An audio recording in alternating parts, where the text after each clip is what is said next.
AITA for saying that my daughter inherits my house no matter what. I'm a single mom in my 50s with one daughter. I got very lucky in that I bought a home in the Bay Area nearly 30 years ago for around $230,000 before the tech boom, and now the house is worth about $1 million.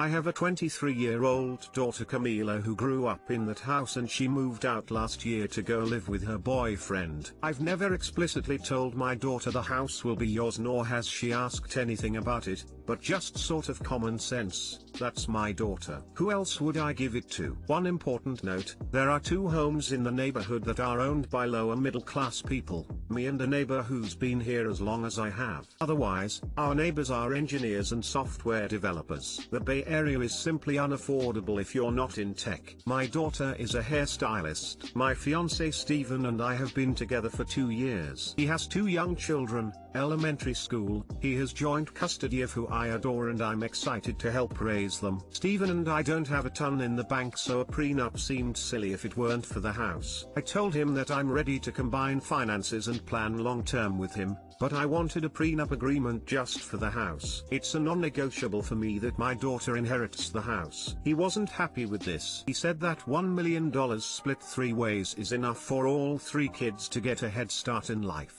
I disagree. I paid 80% of the mortgage by myself, and Camila is my only child. She can have her dream life, working as a hairstylist, living in the Bay Area, with this house, but will be unhappy, have to move out to a less desirable area, if it's split. I spoke to Camila about this and she agrees that she should get the house, and said she always planned on inheriting it, just like I always planned on giving it to her.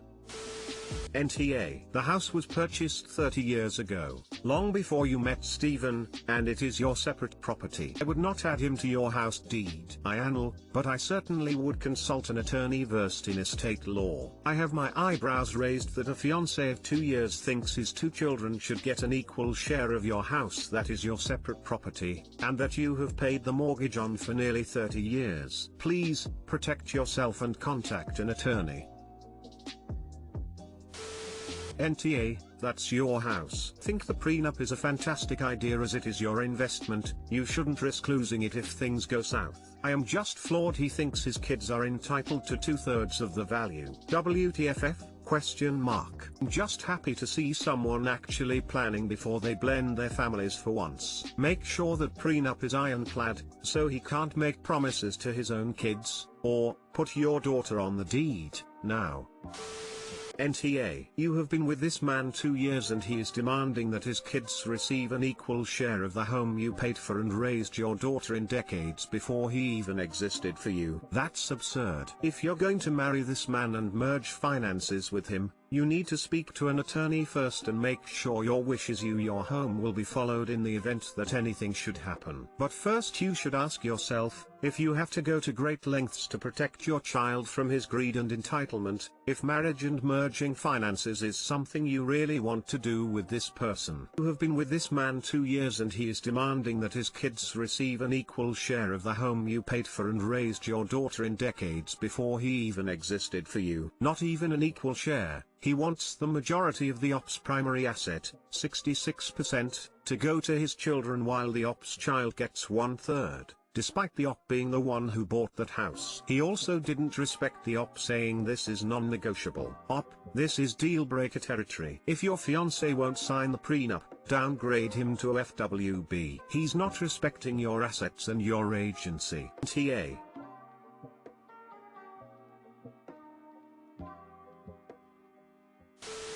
I have lived in Bay Area. 1/3 of that house will not go far for giving Camila the future you and she want her to have. You are passing your good fortune, and hard work, onto your daughter. Makes perfect sense to me. Between Steven and his ex, they have the right and responsibility to provide for their 2 children as best they can. I agree, $300,000 is just a down payment. How in the world can she, or anyone, afford the $3K/month mortgage payment that would come with a new house?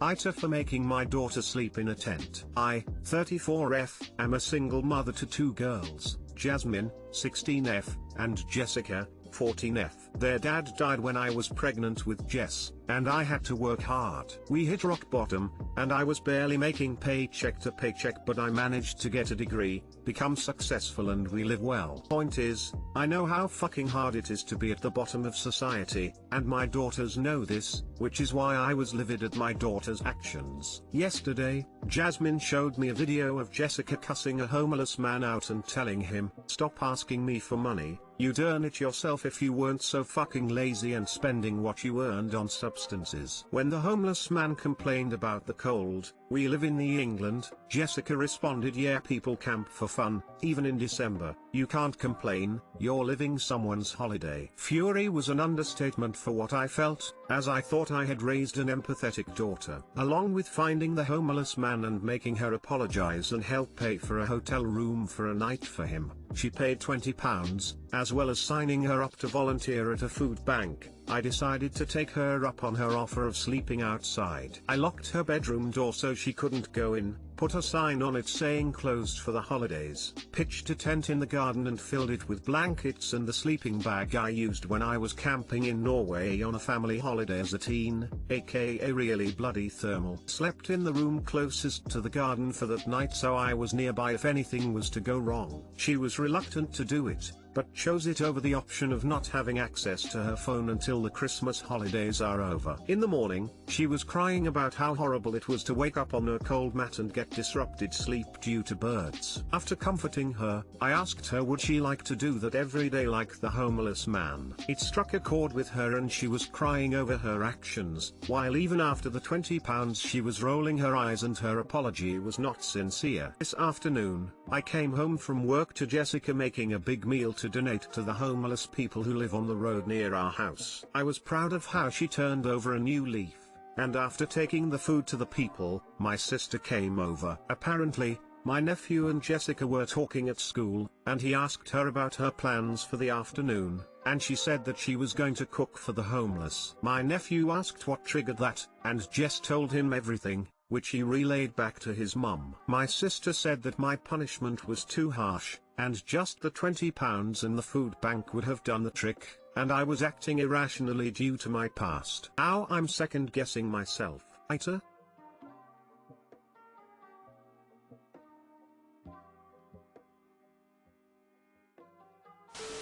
NTA, you did a good thing here. You weren't being cruel or unusual in any way. You provided her blankets and a warm sleeping bag and you didn't force her to do anything. You gave her the option to camp or lose her phone. She clearly learned the lesson and feels genuine remorse. You should be proud of how you handled the situation and proud of your daughter for changing her ways. This is solid gold. 100, fantastic parenting. Especially because you weren't trying to simply punish her, you were ensuring she experienced what it is she was abusing the man who was homeless for. It's such an important lesson. Sometimes even if we think we're raising empathetic children, it's hard to learn without experience. Also, you now know it worked out because of your daughter's reaction and thoughtfulness afterwards. Good for you, and good for Jessica. It's lovely to know there's a bit more empathy in the world now. Edit, forgot to add NTA. NTA. Sounds like the apology and £20 wasn't enough. Walking a mile in their shoes taught her empathy. I would also like to point out that Opadu gave her daughter a choice, either a learning experience or a punishment, losing her phone for break, and I feel like that made it even better. Her daughter could have ended up just resenting it if she'd been forced to sleep in the tent with no option, but because she chose it, it had more impact.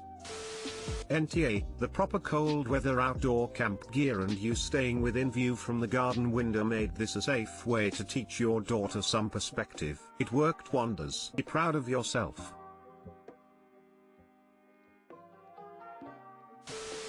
AITA for my reaction when I got home and found my 6-month-old daughter wearing the same diaper for 9 hours. I 35F been busy with work, I'm a nurse, and taking care of my 6-month-old baby girl and her 6-year-old sister. My husband works night shifts 3 nights a week, so he's usually sleeping at home during the day. He got himself a PS5 a month ago. He started spending time playing. He used to handle some of the house chores. Now all he does is make excuses of how tired he is and how much he needs sleep. But he'd come home from his shift and starts playing. He drinks a lot of coffee to stay concentrated and awake. Also, he stopped eating properly. Keeps forgetting to do things I ask him to do, like help fix his daughter's toys / take turns in changing diapers, etc. I started calling my mom to come help since he's been too busy to do simple things. He didn't like that I asked others for help and said I didn't have to. That he'll start helping again. I actually believed him and left for my 8-hour shift at the hospital, and before I left I reminded him of everything he needed to do, from feeding / changing diapers